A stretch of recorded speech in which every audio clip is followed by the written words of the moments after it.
যেভাবে 17 লক্ষ ফর্মের অপমৃত্যু ঘটিয়েছেন বেকার যুবক যুবতীদের, যুবশ্রী যুব উৎসাহ প্রকল্পের মৃত্যু ঘণ্টা বাজিয়ে দিয়েছেন মাননীয়া, ঠিক আগামীকাল থেকে শিব চতুর্দশীর দিন উনার তো নত্যসত্য জ্ঞান থাকে না যে হিন্দুদের বড় উৎসব আছে কালকে, উনার খেয়াল নেই যে এই রাজ্যের কয়েক লক্ষ পরীক্ষার্থী তারা 12 তারিখ থেকে 27 তারিখ পর্যন্ত উচ্চ মাধ্যমিক পরীক্ষা দেবেন।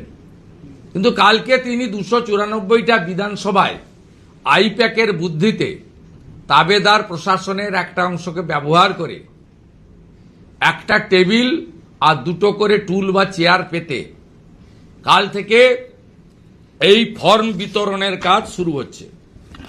এই ফর্ম বিতরণের কাজ কাল থেকে শুরু হচ্ছে।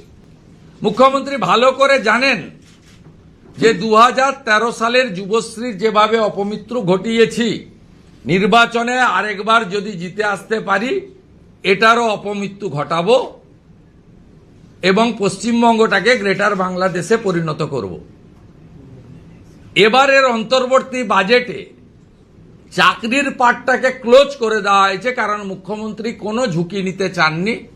চাকরি দিলেই পার্থ অর্পিতারা চাকরি বিক্রি করবে, চাকরি বিক্রি করলেই হাইকোর্ট সুপ্রিম কোর্ট চেপে ধরবে, হাইকোর্ট সুপ্রিম কোর্ট চেপে ধরলেই সিবিআই ইডি ইত্যাদি ইনকাম ট্যাক্স আসবে, তারা এলেই পার্থকে জেলে যেতে হবে, সঙ্গে মানিককে যেতে হবে, সঙ্গে কল্যাণময়কে জেলে যেতে হবে, সঙ্গে এসপি সিনহাকে জেলে যেতে হবে, জীবন কৃষ্ণকে এখনো জেলে থাকতে হবে। তাই তিনি এবারের অন্তর্বর্তী বাজেটে সম্পূর্ণভাবে চাকরির প্লাটটা ক্লোজ করে দিয়েছেন। যদিও আমরা জানি পশ্চিমবঙ্গে 6 লক্ষ রাজ্য সরকারের পোস্ট তিনি অবলুপ্তি ঘটিয়েছেন, আর প্রায় 10 লক্ষ পোস্ট, তার মধ্যে 3,58,000 প্রিন্সিপাল, অধ্যাপক, শিক্ষক, শিক্ষিকা, শিক্ষাকর্মী ইত্যাদি 3,58,000 ভ্যাকেন্সি আছে। 1 লক্ষের বেশি, 1.5 লক্ষের কাছাকাছি পুলিশ কনস্টেবলের ভ্যাকেন্সি আছে। সব মিলিয়ে যোগ করলে 10 লক্ষ রাজ্য সরকারের ভ্যাকেন্সি পেন্ডিং আছে। তিনি ও পথে হাঁটেননি।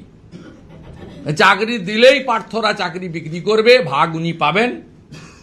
চাকরি দিলেই কালীঘাটের কাকু আসবে, কাকুর অনেক কথা বেরোবে। অর্থাৎ তিনি চাকরির পার্টটা কমপ্লিটলি ক্লোজ চ্যাপ্টার করে দিয়েছেন বেঙ্গলে। আগামীকাল থেকে টেবিল চেয়ার পেতে লম্বা লাইন পড়বে, আইপ্যাকের ক্যামেরা, চটি চাটা এক শ্রেণীর মিডিয়ার ক্যামেরা ঘুরবে, তারা মুখ্যমন্ত্রীর প্রশংসা সূচক বক্তব্য দেখবে যে অন্তত আমরা তো কিছু না হোক এটা পেতে চলেছি। ইতিমধ্যে জলপাইগুড়ির এক নেতা ঘোষণা করেছেন যে দিদি আর যাই হোক আপনাদের জন্য গুটকার খরচটা অন্তত ব্যবস্থা করে দেওয়ার পরিকল্পনা করেছেন।